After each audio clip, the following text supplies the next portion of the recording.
Nagpupuri kami sa'yo, Panginoong Hesu Kristo.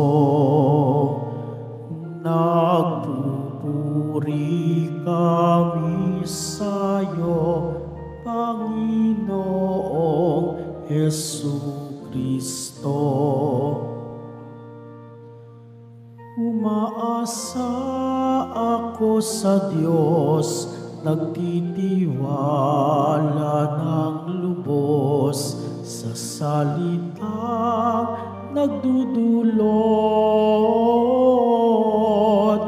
ng pag-ibig na mataos upang kamtin ang pagtubos.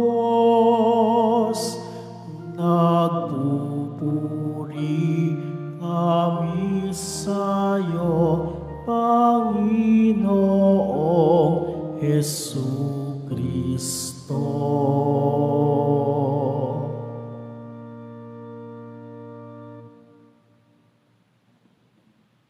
Sumainyo ang Panginoon, At sumaiyo rin. ang mabuting balita ng Panginoon ayon kay San Lucas. Papuri sa iyo, Panginoon. Nang dumating si Jesus sa Nazaret, sinabi niya sa mga nasa sinagoga, "Tandaan ninyo, walang propetang kinikilala sa kanyang sariling bayan. Ngunit sinasabi ko sa inyo, maraming balo sa Israel nung kapanahunan ni Elias, nang hindi umulan sa loob ng 3 taon at kalahati, at nagkaroon ng matinding taggutom sa buong lupain. Subalit, hindi sa kanino man sa kanila pinapunta si Elias, kundi sa isang babaeng balo sa Serapta, sa lupain ng Sidon. Sa dinami-dami ng mga ketongin sa Israel nung kapanahunan ni Eliseo, walang pinagaling isa man sa kanila. Si Naaman pang taga-Syria ang pinagaling. Galit na galit ang lahat ng nasa sinagoga nang marinig ito. Nagtindigan sila at pinagtabuyan siyang palabas sa taluktok ng burol na kinatatayuan ng bayan upang ibulid sa bangin. Ngunit dumaan siya sa kalagitnaan nila at umalis. Ang mabuting balita ng Panginoon. Pinupuri ka namin, Panginoong Yesu Kristo. Magsiupo muna po ang lahat.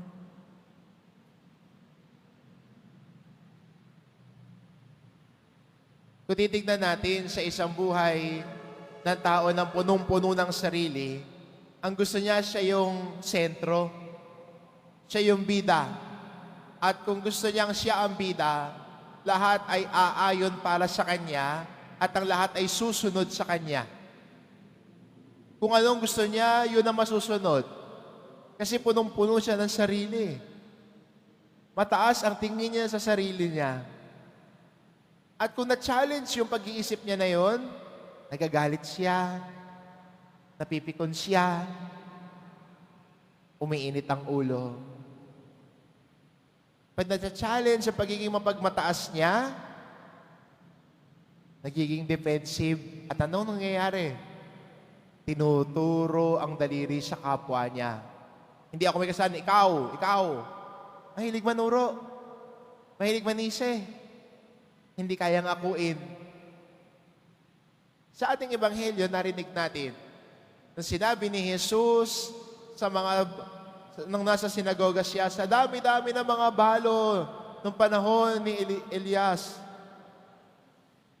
Doon pa sa isang dayuhan siya pinadala. Sa dami-dami ng mga ketongin ng panahon ni Eliseo, sa isang dayuhan pa na pangalan ay Naaman, doon pa siya pinadala. At pinagaling yun. Bakit sila nagalit? Natamaan ang pride nila. Nagalit sila kay Jesus kasi tinamaan niya yung pride nila. Their pride, yung kanilang pagmamataas sa sarili, na-challenge ni Jesus. Pero sana, iba ang kwento kung iba yung pag-respond nila. Imbis na sana tignan ng sarili at makita, bakit ba doon pinadala? Bakit hindi sa amin? Ano ba ang nagawa namin? Ano ang pwede namin gawin para mabago ito? Anong pwede kong gawin para mabago ang sarili ko? Hindi magalit doon sa nagsasabi ng totoo sa iyo. Hindi magagalit doon sa nagcha-challenge sa kaisipan mo. Minsan magandang tignan. Titignan ng sarili at makita, paano ko babaguhin ang sarili ko?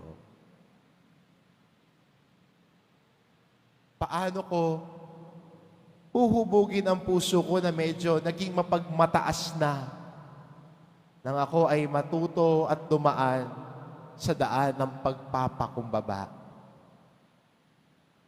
Ang salita ng Diyos, hindi lang po nagiging comfort sa buhay natin.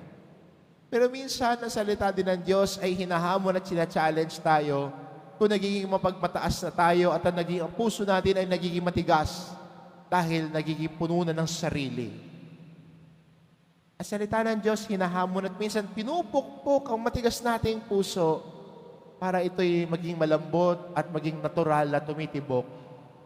Tumitibok sa handang magmahal. Tumitibok sa kahandaang ibigay ang sarili. Tumitibok at tinuturuan tayo tungo sa daan ng pagpapakumbaba. Itong imbitasyon sa atin ngayon, sa panahong ito ng Kwaresma, na tayo bilang Kristiyano ay tumalikod sa daan ng pagiging mapagmataas at puno ng sarili. Kundi yakapin ang daan ng pagpapakumbaba.